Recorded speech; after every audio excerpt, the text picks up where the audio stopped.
दीपक और मुझे बचपन से ही पतंग उड़ाने का बहुत शौक़ रहा है और इसमें मैंने बहुत कुछ सीखा भी है।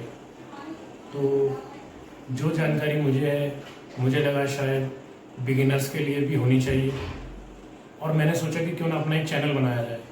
कुछ लोगों ने मुझे सपोर्ट भी किया और कहा कि हाँ भैया आप कर सकते हैं।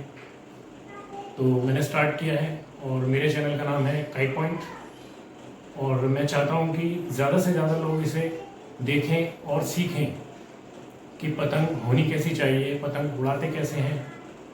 अभी मैंने 2 दिन पहले एक वीडियो लॉन्च किया था जिसमें मैंने बताया था कि आपकी पतंग आसमान को छुएगी कैसे। उसके लिए ज़रूरी था कि काइट स्टिक को मोड़ना चाहिए उड़ाने से पहले। ये बिगिनर्स के लिए बहुत ज़रूरी है कि जब वो पतंग उड़ाते हैं, मैंने कईयों को देखा है, कई लोगों को, कि वो नहीं उड़ा पाते हैं। तो इसमें ज़रूरी था कि सबसे पहला पॉइंट ये आता है, करने पाने के बाद हमें उसको मोड़ना चाहिए, जिसमें मैंने अपने पहले वीडियो में ये बताया भी था कि हमें ऐसा करना चाहिए। तो आज मैं आपके लिए जो जानकारी लेके आया हूँ वो है कि हमें पतंग चूज़ कैसे करनी चाहिए, पतंग की कैरेक्टरिस्टिक्स कैसी होनी चाहिए, क्वालिटी कैसी होनी चाहिए। तो इसके बारे में आज मैं आप लोगों को जानकारी दूंगा।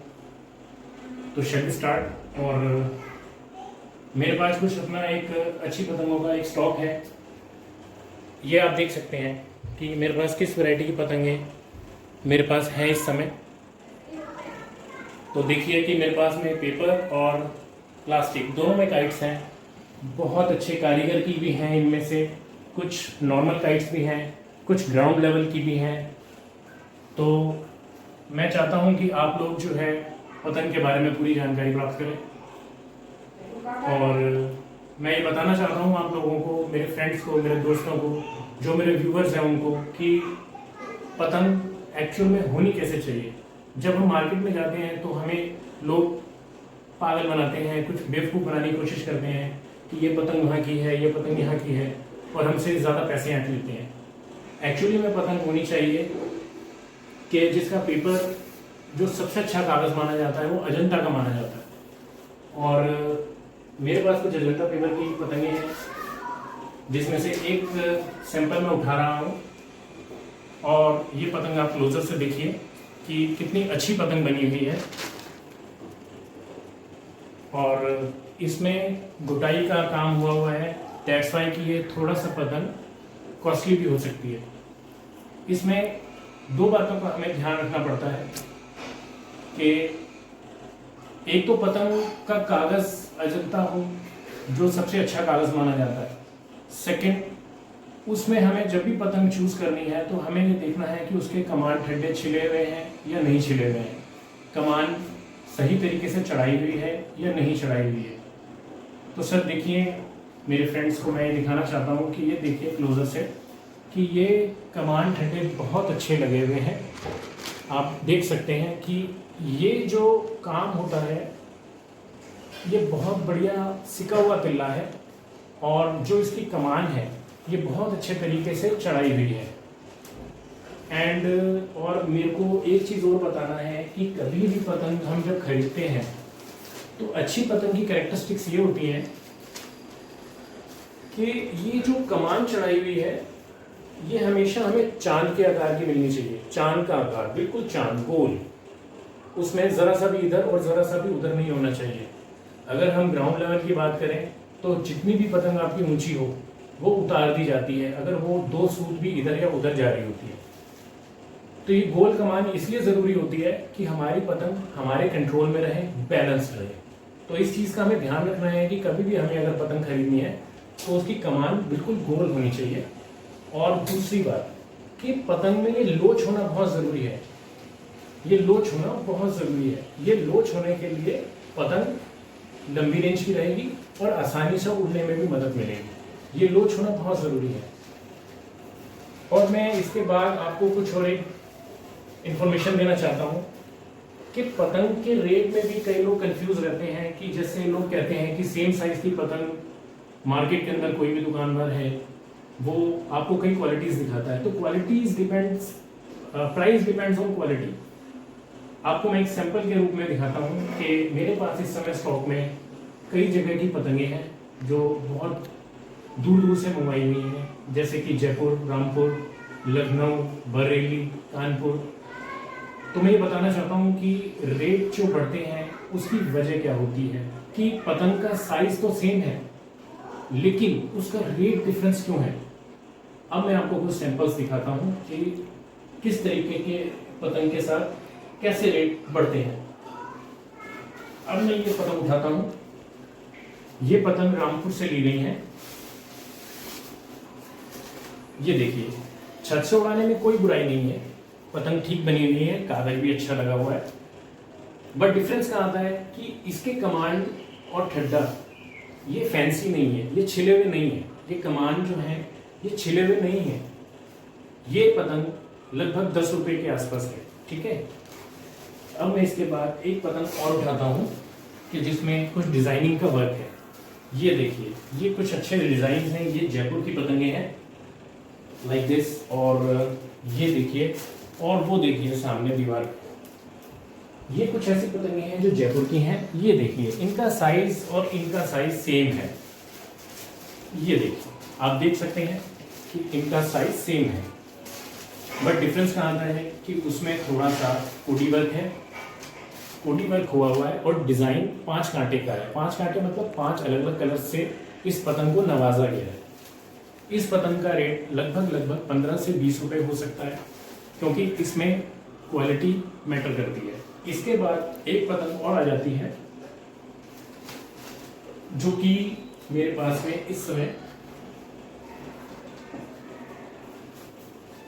ये कानपुर की कुछ पतंगे हैं मेरे पास। कानपुर के बहुत ही मशहूर फेमस कारीगर की हैं, आलम की। एक तरह से माना जाता है कि ये बहुत ही फर्निश्ड पतंगे हैं, बहुत ही ज्यादा। ये एक्चुअल साइज जो है ये सेम मैच कर रहे हैं, ये आप देख सकते हैं। और ये जयपुर की पतंग का भी देख सकते हैं। ये साइज में कोई डिफरेंस नहीं है, बट प्राइसेस में डिफरेंस आ जाते हैं बिकॉज ऑफ कि इसकी कैरेक्टरिस्टिक और इसकी क्वालिटी इन दोनों पतंग से बहुत डिफरेंट है। ये ग्राउंड के लेवल की पतंगे हैं। जो लोग शौकीन होते हैं, जो 12 महीने ग्राउंड से बैटल करते हैं, ये पतंगे उनके लिए हैं। और ये कानपुर के बहुत ही फेमस एक मेकर हैं जिनका नाम है आलम, ये उनकी पतंगे हैं। इसका प्राइस जो है ये इनके प्राइस से अप होता है, चाहे इस पतंग में जयपुर में बहुत अच्छे डिज़ाइन डले हुए हैं और ये पतंग जो है इससे भी बेहतरीन होती हैं, क्योंकि ये पतंगे लॉन्ग रेंज की होती हैं। ग्राउंड का कोई भी पेज 1000 मीटर या 1500 मीटर तक जाता है। ये पतंग इतनी बैलेंस्ड और स्टिफ्ट होती हैं कि ये पतंगे मतलब कह सकते हैं कि नगीना है। तो इसके अंदर मैं आपको कुछ और पतंगों के सैंपल्स दिखाता हूँ। ये देखिए कितनी स्टिफ्ट है, इसीलिए इनका जो प्राइस है डिफरेंस आ जाता है। ये देखिए आप इन पतंगों को खुद देख सकते हैं कि इन पतंगों में बहुत अच्छा कमांड ठड्डा लगा हुआ है और स्टिफ्ट है और इन पे काम हुआ है। दैट्स वाई कि इनका प्राइस थोड़ा सा इंक्रीज होता है और ये आसानी से अवेलेबल भी नहीं होती है मार्केट में, क्योंकि ना ये होलसेलर्स के पास मिलती हैं और बहुत कम रिटेलर्स के पास ये पतंगे होती हैं। ये बड़ी डिमांड्स के बाद में ही पतंगे अवेलेबल हो पाती हैं। अब इसके बाद मैं आपको एक पतंग और दिखाना चाहता हूँ कि जिसमें कि इससे भी अपर क्वालिटी की एक पतंग और है मेरे पास में। एक्चुअली वो हमारे को मार्केट में अवेलेबल नहीं है, बट मेरे को किसी ने गिफ्ट किया है और मैं उसको चाहता हूँ कि मेरे पास वो जब तक मैं हूँ तब तक वो मेरे पास रहे। मैं उसको कभी सेल आउट नहीं करूँगा या मैं कभी किसी को और को गिफ्ट नहीं दूंगा।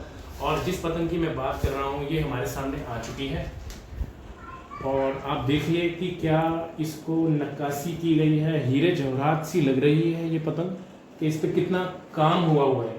आप देख सकते हैं ये पुरानी पतंग है, कम से कम 4 से 5 साल पुरानी पतंग है। और ऑल इंडिया काइट टूर्नामेंट में, क्लब काइट टूर्नामेंट में भी इसी के साथ ही पतंगें लड़ाई जाती हैं और बड़ी ही फर्निश स्विफ्ट पतंग है। ये पतंग है गोपाल आहूजा की, जो कि लखनऊ के माने हुए कारीगर हैं, मेकर हैं। इतनी आसानी से ये पतंग देते भी नहीं हैं और हमारे पास भी अवेलेबल नहीं थी, मेरे को ये गिफ्टेड है। आप देख सकते हैं, एक बार पतंग की तरफ भी आइए और देखिए कितनी ही खूबसूरत तरीके से पतंग बनाई गई है। एक एक इसके अंदर जो काम हुआ है, जो भी क्वालिटी इसके अंदर, जो भी कमांड ठंडा, और बहुत लॉन्ग रेंज की पतंग है ये। आप इसको नॉर्मल पतंग ना समझिए, ये पतंगें इजीली अवेलेबल नहीं होती हैं। और गोपाल आहूजा जो हैं ये खुद ही बहुत शौकीन हैं और इनका काइट मेकिंग एक पैशन है, इसीलिए ही ये इस तरीके की पतंगों में माहिर हैं बनाने में। और ये पतंग जो है ये बहुत ही लॉन्ग रेंज की पतंग है और इंडिया काइट टूर्नामेंट में भी उड़ाई गई है। इसी के साथ ही पतंग है, ये गिफ्टेड है मुझे और मैं चाहता हूँ कि ये पतंग मेरे साथ हमेशा रहे। और दोस्तों, मैं इसी के साथ आज का ये वीडियो बंद करता हूँ और मैं चाहता हूँ कि आप लोगों को जो जानकारी मिली है, अगर वो आपको अच्छी लगी है तो प्लीज़ आप मेरे चैनल को सब्सक्राइब कीजिए, लाइक कीजिए, शेयर कीजिए और एज वेल एज कमेंट कीजिए, ताकि मेरे को भी हौसला मिले, इंस्पिरेशन मिले और मैं आपके लिए और नए नए वीडियोस लेके आऊँ। शुक्रिया, धन्यवाद और जय हिंद।